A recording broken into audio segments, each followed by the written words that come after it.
Can you become rich through a salary? So this is a controversial topic, and before we even decided to shoot it, I had a discussion with my colleagues here at the office, and they were all unanimous that you can't get rich through a salary.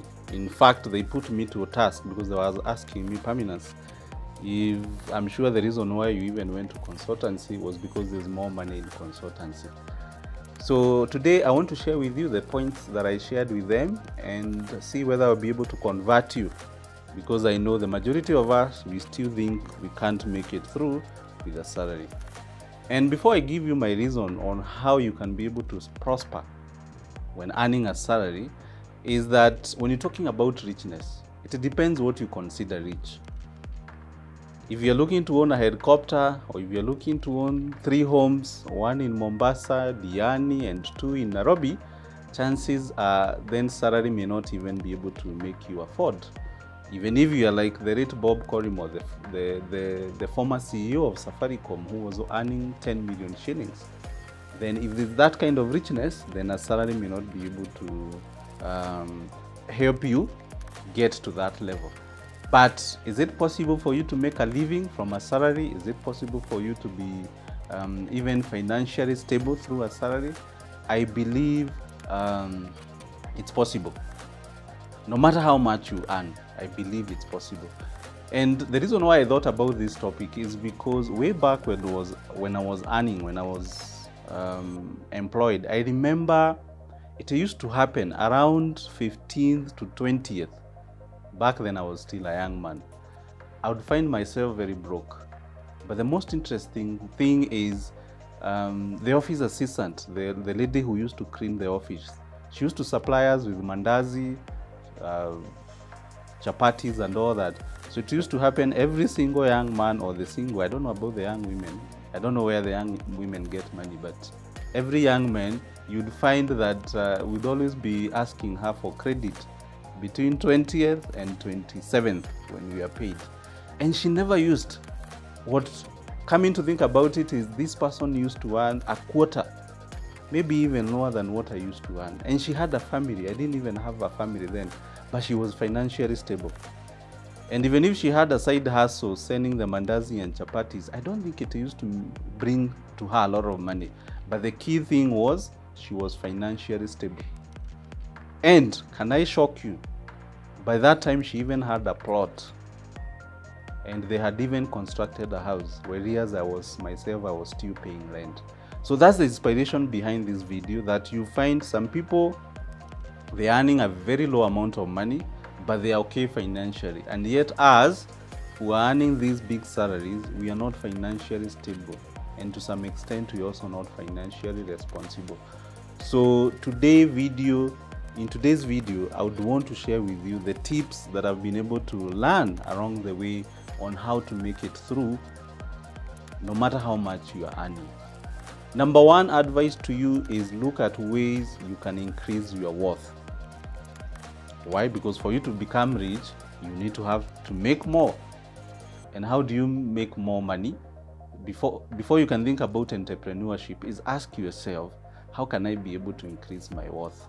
And there are only 2 ways to increase your worth. Number 1 is to be able to be valuable to the organization that you work for. Be able to deliver more, and someone you see that you are indispensable. And that way, then salary increase will come. And if the company you work for does not appreciate you, then it's possible that those skills you have, someone else will find them useful and they'll be able to pay you better. So always think about increasing your worth, and by offering even much more, by proving yourself. And the second advice in terms of you being able to increase your worth is obviously being able to improve on your skill set. Learn something new. Go for a short course. Learn something. Go ask someone at the office to teach you 1 or 2 things. That way, the skills you learn, they'll come in handy when you're in that table and you're negotiating for a salary, or you're negotiating for a promotion. So think about it. If you're currently earning 50,000 and you're able to move your salary to 70,000, that 20,000 difference, it can make a whole lot of a difference in your bank statement.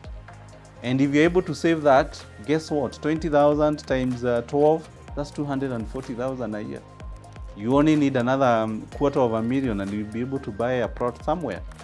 That is if you're promoted or if you get another job and you maintain your current lifestyle, you don't go increasing your expenses. So increase your worth. The second one, and the most important, I believe this is the most important advice. If you are to forget anything else I'll talk about in this video, it's this: the ability to pay yourself first. What do I mean? Even if you earn 20,000, please, before you make your other expenses, put that money aside. Put like 20% aside.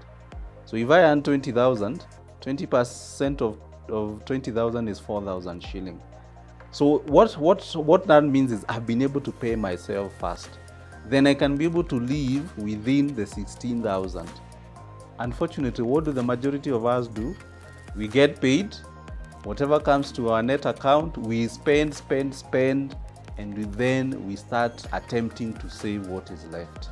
Now, it doesn't matter whether you earn 1 million shilling, 10 million shillings, or 20,000 shillings. If you cannot take charge of your expenses, you always be a broke person. And that is what happened to me when I was young.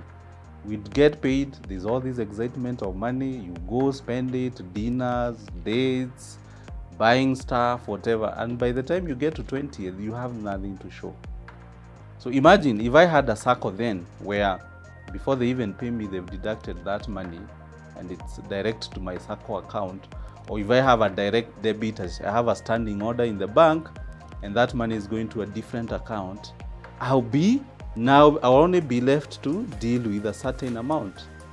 So when it comes to money, I've come to know you can't rely on your self-discipline.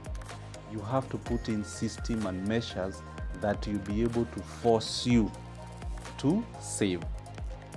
Okay, so that's point number 2. Pay yourself first. Whatever your employer pays you it's money, but it's not your payment.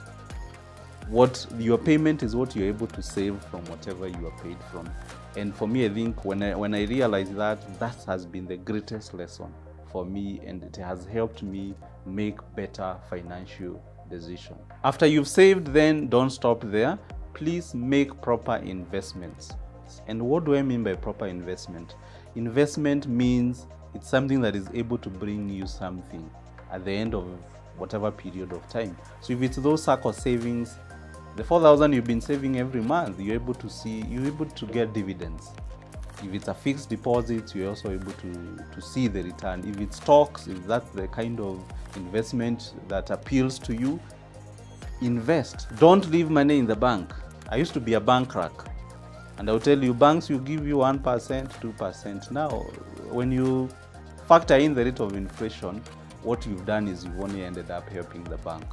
So I would say what I used to do now, when I became more financially savvy, what I used to do is I would save for 6 months, then after 6 months, I start looking at the investment opportunities. And slowly you find within 1 or 2 years, you're making progress in your life. So it's not enough. Don't be the kind of person who's very happy that you have these 500 or 1 million shillings in the bank. Money in the bank has never made anyone rich. Money in the bank, it will never make you wealthy. Always think of leave for an emergency, some bit of money in the bank, but then the rest, make sure you invest it. So there you have it. I think you can be able to get rich through a salary, but it all depends with how knowledgeable you are about financial management and what you are, the systems that you're putting in place to help you succeed. And I'll leave you with this. With money, it's not about how much you earn. It's how much you're able to keep, that is saving, and invest. That's what makes the difference. And in the news, you hear of these prominent people, you hear of members of parliament, you hear of ministers who are being auctioned because they are not able to meet their loan obligations. Those are not people who are depending on salary. They even have companies. Think of Nakumatt. Nakumatt used to be the biggest supermarket in East and Central Africa. But where are they now? Money management. So it's not about how much you earn. It's about your financial skills. It's how much you can be able to keep and even ultimately how much you can be able to invest. So next time you receive that salary, think about this video and make wise decisions.